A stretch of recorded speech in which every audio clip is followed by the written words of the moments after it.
This movie that I'm going to talk about is one I've heard about for many years.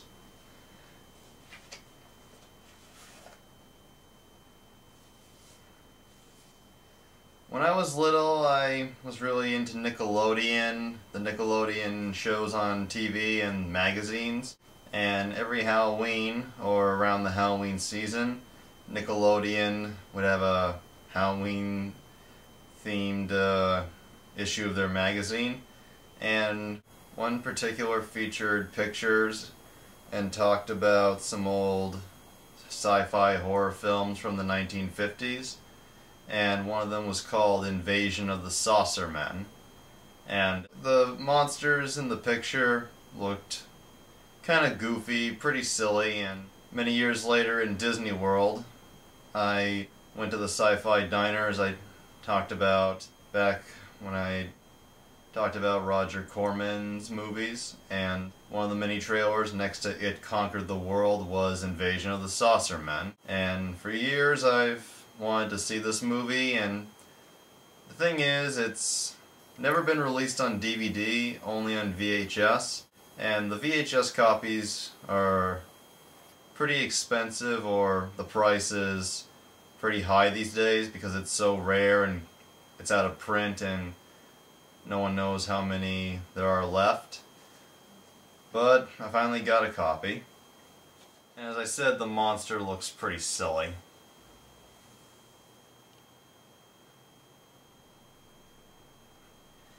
Yeah, and you think this would probably be a very stupid movie, pretty badly made, kind of dumb, but it's surprising. And the thing is, like, this movie is both kind of a horror movie, but also it's a comedy as well. It's listed as a comedy, and it was marketed as a comedy in its trailer. And when I saw it, like, the opening credits look bad. Like, the opening credits are a book being opened page by page, showing, like, who's starring in it, and who directed it, who wrote it, who produced it. And when that happens, you think this is going to be just cheesy and bad, and the movie was produced by Samuel Z. Arkoff and presented by American International Pictures, which made a lot of cheesy, bad sci-fi films from the 50s.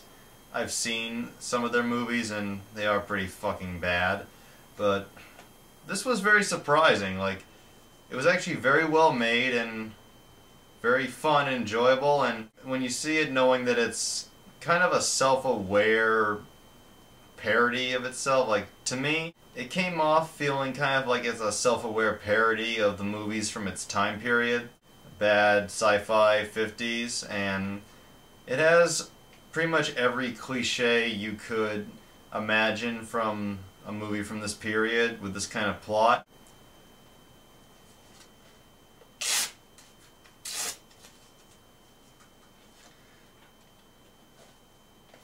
The movie's plot is two teenagers or young people. Their age is never verified, but I assume they're in the late teen to early 20 area, named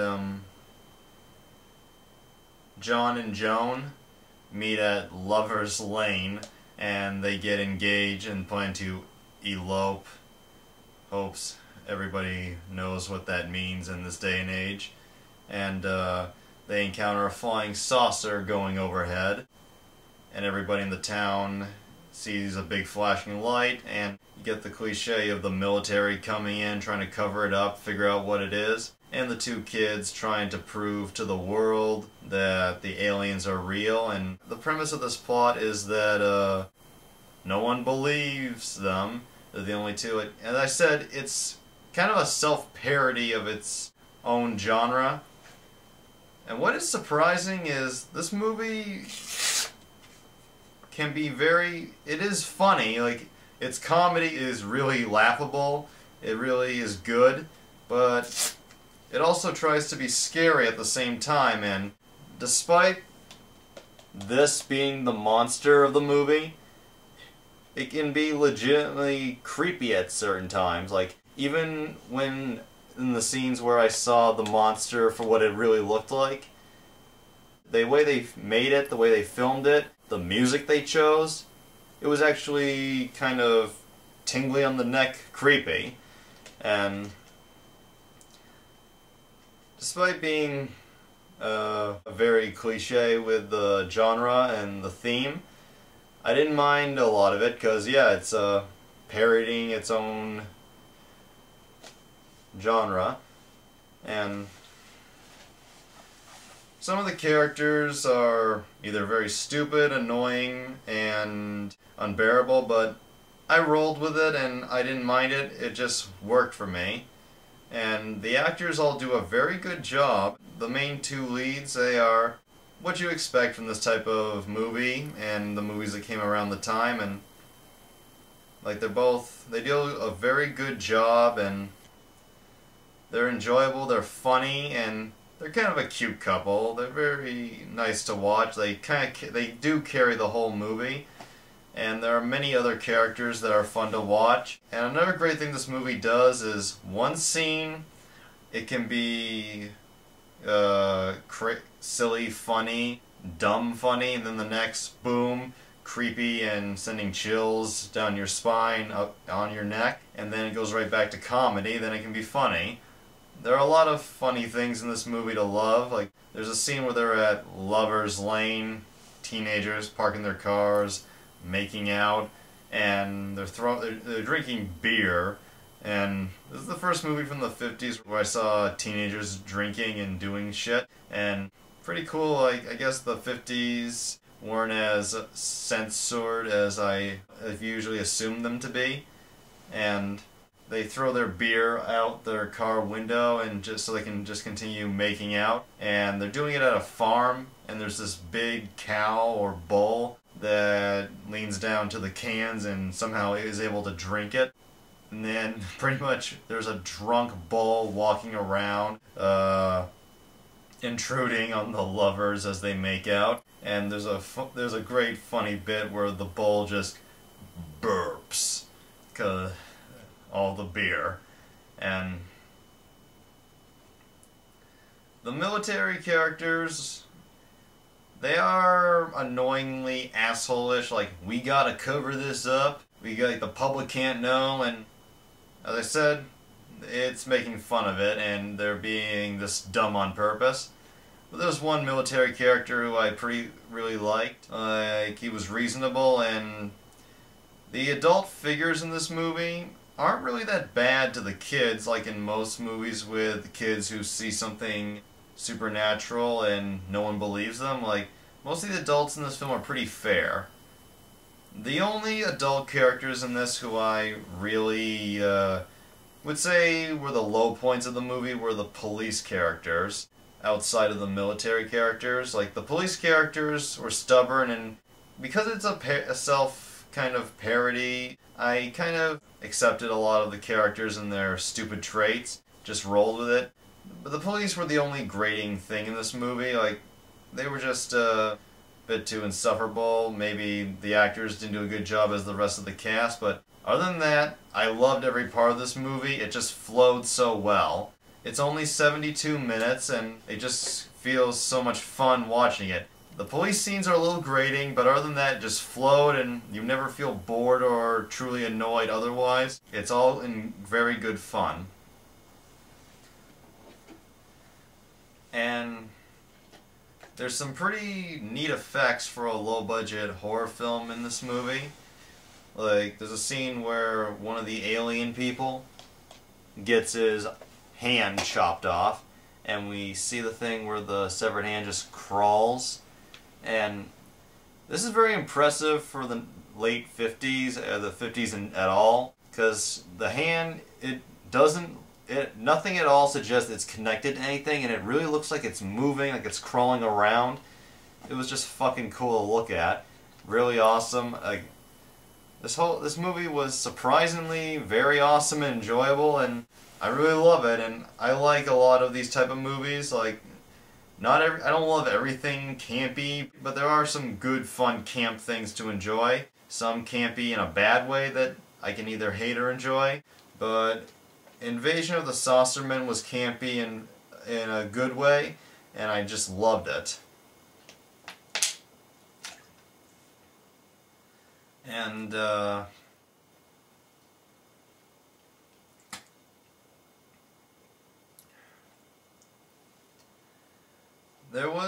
there's a funny scene, well, there's an interesting part in the middle of this movie with the police, and like I said, the police are the only really thing I didn't like in this movie.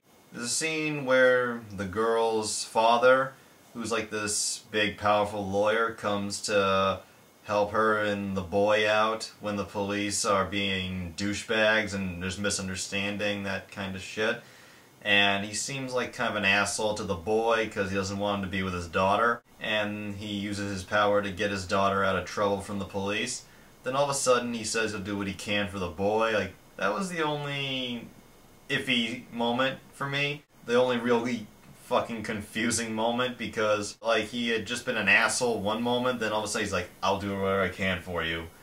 It was a big switch, but there's not too much to say other than I love this movie, and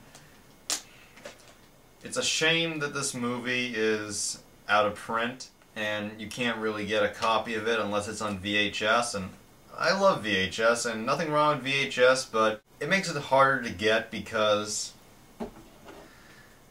there's only so many copies left, and no one knows, probably, no one can know how many are left until it's finally just fucking gone.